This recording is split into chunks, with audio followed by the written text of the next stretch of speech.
mbinu ambazo ni endelevu, ni bora na ambazo pia ni rafiki kwa mazingira.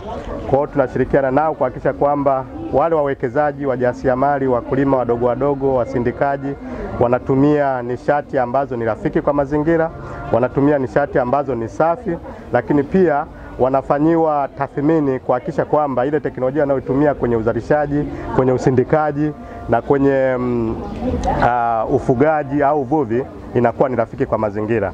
Na kwa upande wa wakulima tunakuwa tunahamasisha mazao ambayo pia ni rafiki kwa udongo kama zao la alizeti, soya pamoja na zao la miwa na mpunga kwa upande wa Kilombero, hasa Morogoro au maeneo ambao wanalima sana mpunga.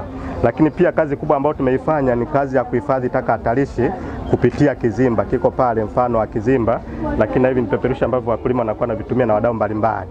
Kwa hiyo tunafanya ukuaji wa uchumi wa kijani katika ukanda wa SAGOT ili kuhakikisha kwamba tunakuwa na chakula cha kutosha, lakini pia tunakuwa na lishe ambayo ni bora na wakati huo mazingira ambayo ni salama na rafiki kwa afya zetu na bioanuwai ambayo inakuwa inatuzunguka. Asante sana.